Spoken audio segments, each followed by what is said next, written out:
करने जा रहे हैं। थोड़ी सी चीजें हैं कि आप यहाँ से कुछ संकल्प ले लीजिए कि हम जिस उद्देश्य के लिए अपने घर का, परिवार का सुख छोड़ के आए हैं उसमें पीछे न रह जाए, वो चीज पूरी प्राप्त हो। ये शुरू हो रहा है, रोज रोज लगे राम मेला सज्जन होता। ये सज्जन लोग रोज रोज मिलते रहे, जुड़ते रहे और एक इष्ट में अपना मन लगा करके उन्हीं के गुण गाते रहे। पढ़िए।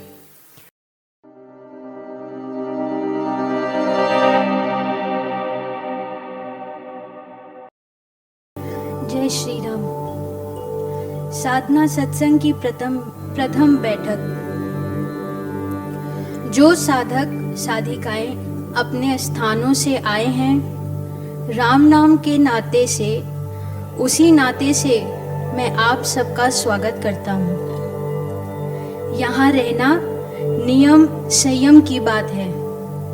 तपोभूमि में तप का जीवन व्यतीत करना बड़ा अच्छा है। यह सत्संग स्थान तपोभूमि है। जो इस भूमि में राम नाम का आराधन करते हैं वे बड़े भाग्यशाली हैं। यह तप बाहर भीतर दोनों को अच्छा बनाता है। श्री राम नाम आराधन से बुद्धि, मस्तक, शरीर का आत्मिक बल बढ़ता है, आत्मिक जागृति होती है। यह साधना सत्संग है। भजन करने का साधन सीखना है। वह पिता किस काम का जो अपने पुत्रों को सिनेमा ले जाता है, परंतु राम नाम का उनमें कोई प्रचार नहीं करता। वह जननी भी किस काम की जो अपने बच्चों में राम नाम का रस पैदा न करे। भक्ति भाव अपने बच्चों में पैदा नहीं किया तो वह माता पिता भी किसी मतलब के नहीं। आप यहाँ सीखने के लिए आए हैं। आपने सत्संग में आकर क्रोध को, निंदा को, ईर्ष्या को जीतना सीखना है, जीवन बनाना है। स्वार्थी लोग झगड़े बढ़ाते हैं, आप तो परमार्थी हैं। साधना को जीवन का अंग बनाना है। समय पर सब नियमों का तत्परता से पालन करें। प्रातः को दूध, दोपहर को साधारण भोजन, सायं को दूध दलिया साधक का भोजन है। मुझे ऐसा भोजन मिले तो मैं 2 माह में स्फूर्ति आ जाए। सब्जी भाजी में अधिक घी नहीं डालना चाहिए कि थाली में लग जाए। बहुत सी बीमारियां ज्यादा खाने से होती हैं, कम खाने से नहीं। जो इस प्रकार का भोजन करेगा वह व्यक्ति 70 वर्ष का होते हुए भी 50 वर्ष का प्रतीत होगा। नियमों का पालन करना बहुत अच्छी बात है। सत्संग में गीत पुराने भक्त संत कवियों के ही गाना उत्तम है, क्योंकि उन गीतों में उन्होंने अपनी आत्मा उड़ेली होती है। वे मंत्र का काम करते हैं। ये गीत उनके हृदय कमल से निसृत हुए होते हैं। सूर और तुलसी के पद भक्ति प्रधान हैं। मीरा ने विरह वेदना के पद गाए हैं। उनके गीतों से ऐसा प्रतीत होता है कि सब उनको दृष्टिगोचर हुए हैं। उनकी यह अनुभूत घटनाएं हैं। आजकल के भजन गीतों में शब्दों का खेल है, उनमें आत्मा नहीं होती।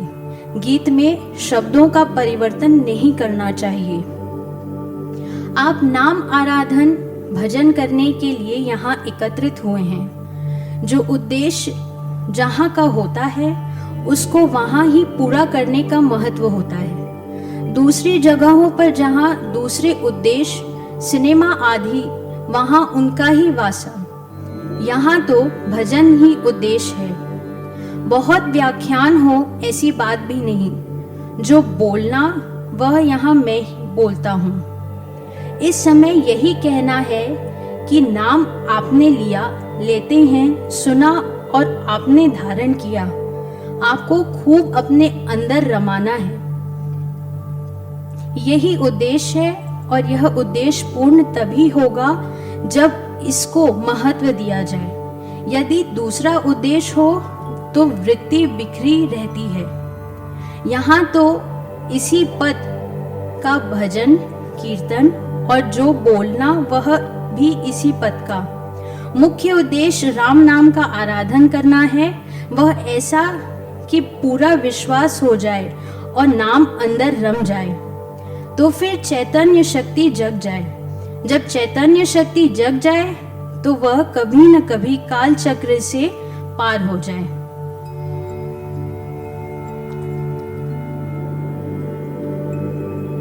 मुझे स्वागत करने का हर्ष है। इस तपोभूमि में आप लोगों के आने जाने और आपके भावों की प्रशंसा करता हूँ। आप सब साधक अपने साधना शिविर में संयम नियम के साथ समय व्यतीत करें। भगवान सबको बल दे। क्या भावना है स्वामी जी की? उन्हें क्या चाहिए हम लोगों से?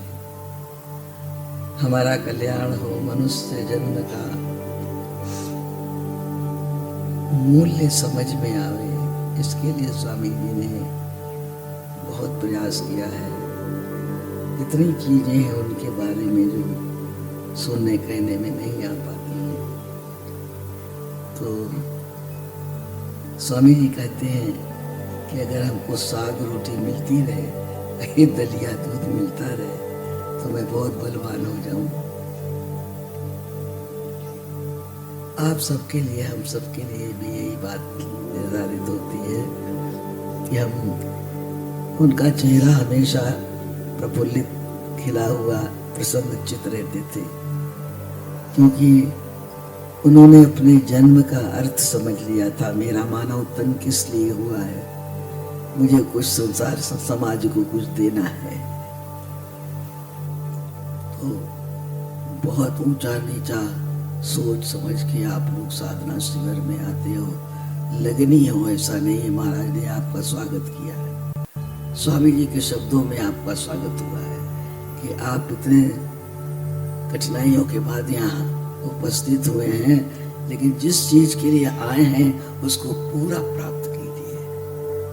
शंका रख के नहीं, राम के नाम का जाप कराते हैं और कोई कष्ट किसी प्रकार का नहीं है कि धूप में बैठ जाओ, कि ठंडी में बैठ जाओ, कि पानी में बैठ जाओ, कि खाना छोड़ दो, भोजन छोड़ दो, कुछ नहीं छुड़ाते हैं।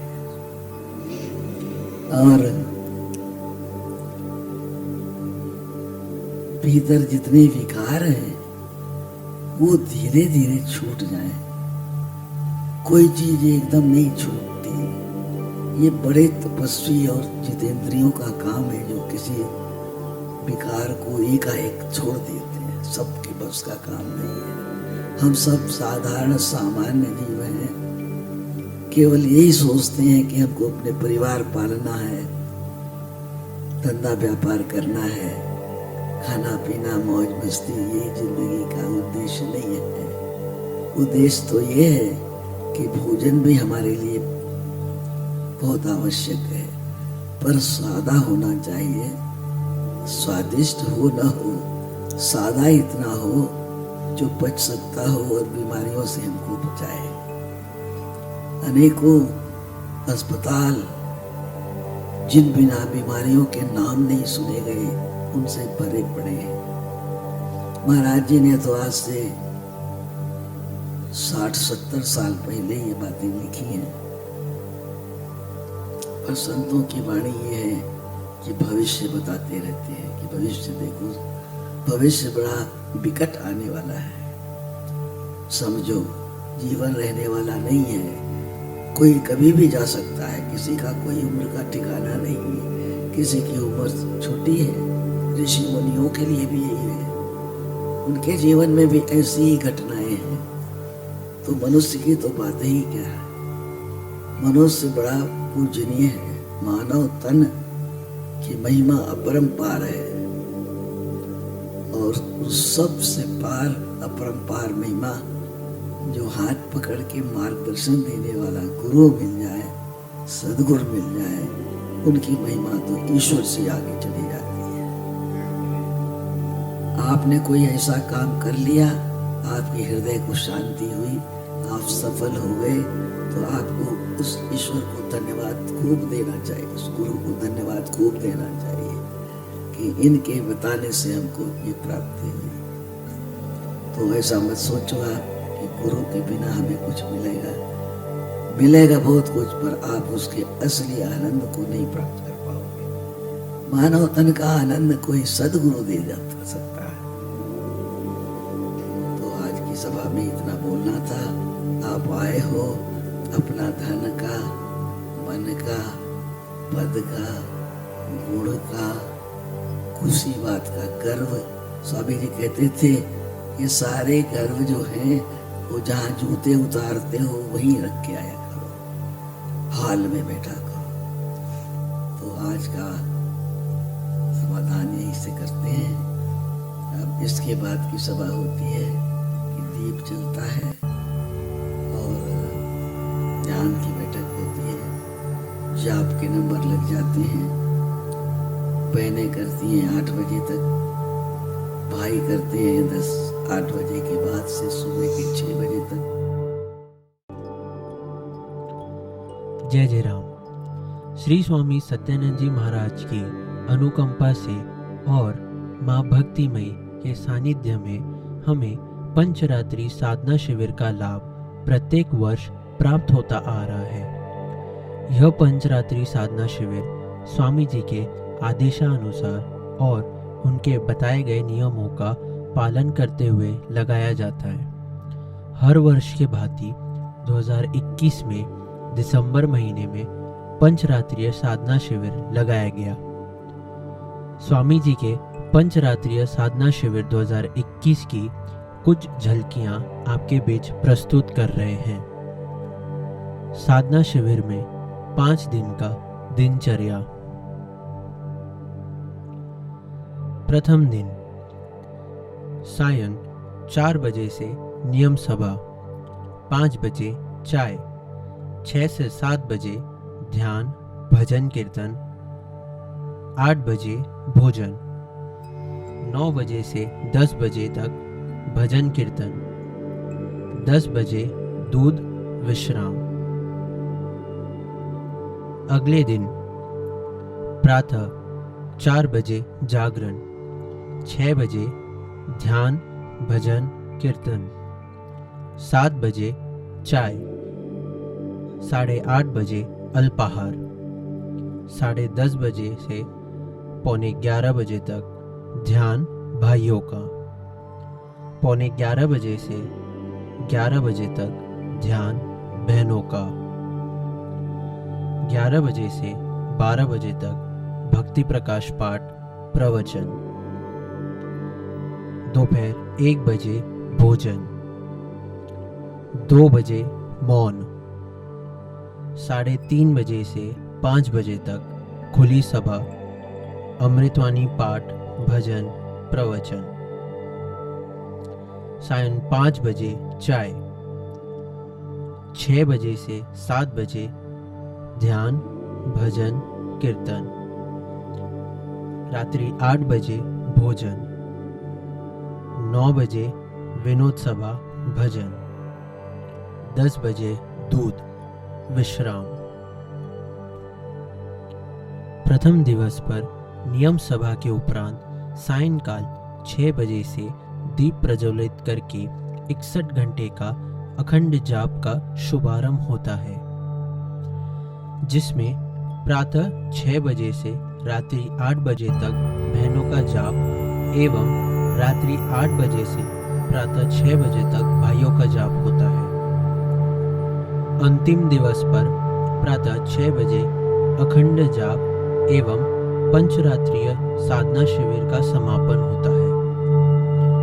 सभी साधकों की भावपूर्ण रूप से साधना शिविर से विदाई होती है। रोज रोज लगे राम मेला सच में